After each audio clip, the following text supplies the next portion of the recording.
मात्र एक बेलपत्री का पत्ता, जिसके भीतर ब्रह्मा भी है, विष्णु भी हैं, शिव भी हैं, और इस बेलपत्री के बीच वाली पत्ती से लेकर जहां दो पत्तियां रहती हैं, उस पत्ती के बीच में जो गैप होता है डंडी का, इसमें 64 योगनियां भी हैं।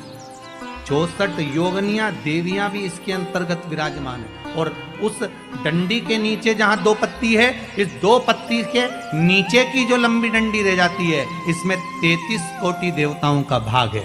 उस डंडी के नीचे जो छोटा सा एक मोटा सा भाग रह जाता है, कई बार आप लोगों ने बेलपत्री को तोड़ा होगा तो नीचे एक मोटा सा भाग रह जाता है, महाराज उसके अंतर्गत सारे तीर्थों का भाव जागृत रहता है। उस बेलपत्री को केवल साधारण ना समझे, शिव को अगर समर्पित कर रहे हैं तो वो संपूर्ण उसी के अंतर्गत,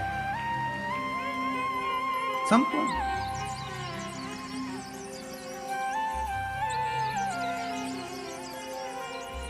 केवल आप लोगों ने बेलपत्र अगर कभी शिव जी पे चढ़ी हुई, हम तो कई बार निवेदन करते हैं कि आप उसका सेवन हफ्ते में एक बार, जिसको भी शुगर हो, बीपी हो, थायराइड हो, हफ्ते में एक बार शंकर जी पे चढ़ी हुई बेलपत्र अवधूतेश्वर महादेव के नाम से, कौन से महादेव? अवधूतेश्वर महादेव के नाम से खाना प्रारंभ कर देना चाहिए, हफ्ते में एक बार। और जिसके भी घुटने में प्रॉब्लम रहती है या डॉक्टर ने बोल दिया कि घुटना बदलना पड़ेगा, तो उनके लिए निवेदन है, शिवरात्रि के दिन रात्रि को 12 बजे शंकर जी पे चढ़ी हुई बेलपत्र, भगवान शंकर पर चढ़ी हुई बेलपत्र, शिव जी के मंदिर पर ही बाहर खड़े होकर शिखर का दर्शन कर कर उस बेलपत्र को चबा चबा कर खा लीजिए। घुटना बदलने की जरूरत नहीं पड़ेगी, कभी भी घुटना बदलने की जरूरत। और कई लोगों ने प्रैक्टिकल करके देखा है, आपके बीच में ही लोग बैठे होंगे, बहुत सारे आपके भीतर बैठे होंगे। भगवान भूत भावन भूतेश्वर मेरा शंकर, मेरा कैलाशी, मेरा अविनाशी, मेरा शिव है, इस मृत्यु लोक का दिया। पर दुनिया के लोग न जाने क्यों कहे हम कृष्ण वाले हैं, हम श्री जी वाले, हम शंकर के मंदिर नहीं जाते। वो कोई कहता हम नारायण वाले, हम शंकर को नहीं मानते, हम शंकर का प्रसाद नहीं लेते, हम शंकर के मंदिर नहीं जाते। भगवान को ऐसा बांट दिया, ऐसा बांट दिया कि शंकर के दरवाजे को जाने को तैयार नहीं होता। तो किसी ने एक बार पार्वती जी ने शिव जी से पूछा, भोलेनाथ जी कोई तुम्हारे मंदिर में नहीं आता, कोई तुम पर जल नहीं चढ़ाता, कोई तुम्हें नमन नहीं करता, सब ये मंदिर जाना, नारायण के मंदिर जाना, वो मंदिर जाना, वो देवता को रिझाना, वो देवी को रिझाना, पर तुम्हारे को कोई नहीं रिझाता। शंकर भगवान बोले मत रिझाने दे, अपने को कोई दिक्कत नहीं, अपन तो शांति से बैठे रहो। मेरे ससुर ने मुझे श्राप दिया है, दक्ष प्रजापति ने, ए शंकर मैं तुझे श्राप देता हूं कि तू शमशान में निवास करेगा। शंकर भगवान बोले उस दिन से मैं बड़ा प्रसन्न हूं, क्योंकि मैं शमशान में रहता हूं। आज किसी का भी भजन कर ले, चाहे ये राम कहे, चाहे ये कृष्ण कहे, चाहे देवी कहे, चाहे भक्त कहे, इसकी मर्जी पड़े, जितना देवी देवता पूछता फिरे, पर आखिरी में मरने के बाद तो मेरे पास आएगा ना, तो निपट लूंगा। बस उस दिन का इंतजार है। और जैसे ही मेरे पास आया, ऐसी लकड़ी में जलाऊंगा गीली कि 3 दिन ठंडा नहीं होने दूंगा। जिस पुराण को हम श्रवण करने के लिए बैठे हैं, ये पुराण कोई साधारण सा नहीं, इसको कोई साधारण सा ना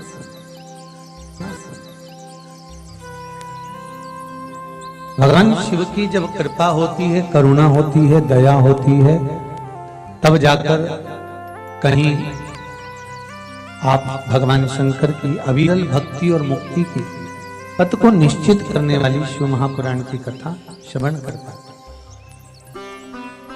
भगवान त्रिवदी देव महादेव, करुणा सागर भगवान शंकर, दया सागर, जिन्होंने आप सबको यहां पर आमंत्रित करा, कहीं भोले बाबा की दया और उदारता ही है जो पूरे शहर सीहोर में ऐसा कोई भवन नहीं है जिसमें आप लोग नहीं है, ऐसा कोई भवन नहीं जहां आप लोग। और शहर तो शहर, पूरे नगर में, पूरे गांवों में, खेड़ों में, क्षेत्र में। और एक निवेदन आप सभी से जितनी देर की कथा है आप लोग उसको स्मरण कर कर श्रवण करें और अपने जीवन को सार्थक बनाएं। बाबा देवाधिदेव महादेव ने ये करुणा करी है, कृपा करी है, दया करी है, जिसको हम अपने जीवन में उतार सकते। बस आपके आसपास में अगर कोई खड़ा हुआ हो, बोल रहा हो, तो उसके चरण पकड़कर आप उसको कहें कि थोड़ा शांत रहें, जिससे हम भगवान की जिस कारण आए, आप आए किस कारण से,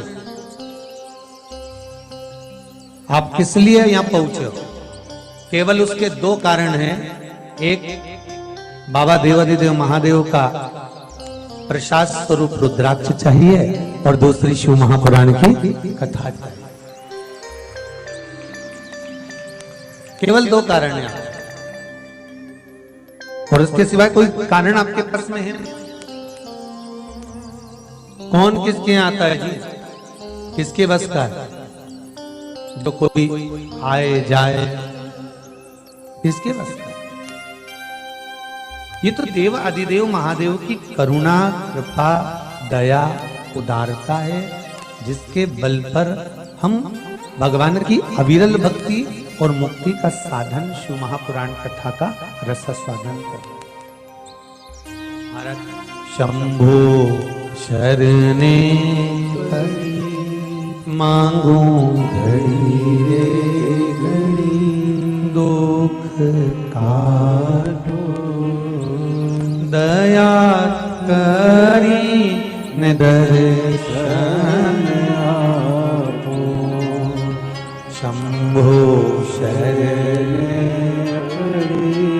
मांगू घड़ी रे घड़ी, दुख काटो दया करी न दर्शन आपो। बाबा से केवल एक निवेदन, एक प्रार्थना और बाबा से केवल एक विनती, हमारे जीवन की एक सार्थक कि तेरा ही दिया मैंने खाया पिया है, तेरा शुक्रिया है, तेरा शुक्रिया है। मुझे भोले बाबा ने बहुत दे दिया है, तेरा शुक्रिया है, तेरा शुक्रिया है। ये जायदाद दी है, औलाद दी है, मुसीबत में हर वक्त इमदाद दी है, तेरा ही दिया मैंने खाया पिया है, तेरा शुक्रिया है, तेरा शुक्रिया है।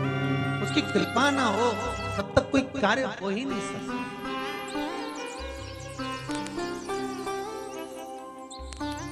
संसार में आने के बाद देखिए, अगर भगवान के होना है, परमात्मा के अगर हमको होना है, तो थोड़ा सा तो जीवन में कष्ट। वैकुंठ चतुर्दशी का जो दिन है महाराज, इस दिन रात्रि को 11 बजे से लेकर 12:30 के बीच में दीपदान होता है और 14 दिए का दान होता है। इसमें 14 दीप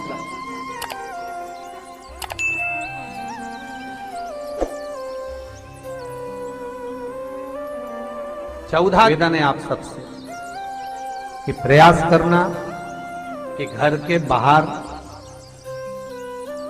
आप एक दीप, जहां पर आपका जलाशय है, पानी का स्थान है, वहां रख दें और एक दीप तुलसी के क्यारे के पास रखें। बाकी के दीप आप घर के बाहर लगा दें। 14 दीप। वृंदा की आंखों से आंसू बह रहे हैं, नैनों से नीर बह रहे, और वृंदा ने उसी समय भगवान शंकर को बुलाया, भोलेनाथ पधारो पधारो। शिव सामने वृंदा, तेरे पति ने जो उपद्रव मचाया था, जहां जहां मंदिर देवालय तीर्थ व्रत सब खंडित कर दिए। जो ब्राह्मण पूजन करने बैठते थे तेरा पति जलंधर, उनके प्राणों को हर लेता था।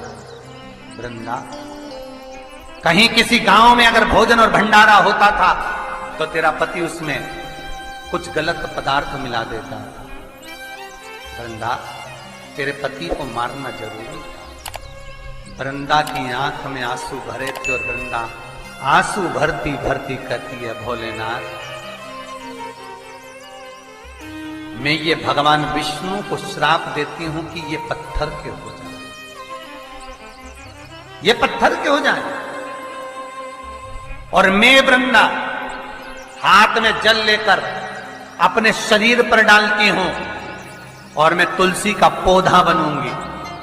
पर भोलेनाथ, हे शंकर, हे शंभु, हे त्रिकालदर्शी, हे कैलाश, मैं तुलसी कभी आप पर नहीं चढ़ूंगा। केवल वर्ष में एक दिन होगा बैकुंठ चतुर्दशी का दिन, जिस दिन भगवान का हरिहर मिलन होता है। बैकुंठ चतुर्दशी दीपावली के बाद में आती है, पूर्णिमा के पहले, कार्तिक पूर्णिमा जो आएगी बैकुंठ। और इस बैकुंठ चतुर्दशी का बड़ा महत्व है साहब। जो बच्चे पढ़ने में कमजोर होते हैं, विद्या में कमजोर होते हैं, जिनकी चित्तवृत्ति कमजोर होती है, जो उनको माता पिता बार बार कहते पढ़ पढ़ पढ़ और बच्चा पढ़ता नहीं है, उनका दिमाग, उनकी चित्तवृत्ति खेलने में लगी रहती है, चिड़चिड़े रहते हैं, उन बच्चों के लिए शिव महापुराण कहती है बैकुंठ चतुर्दशी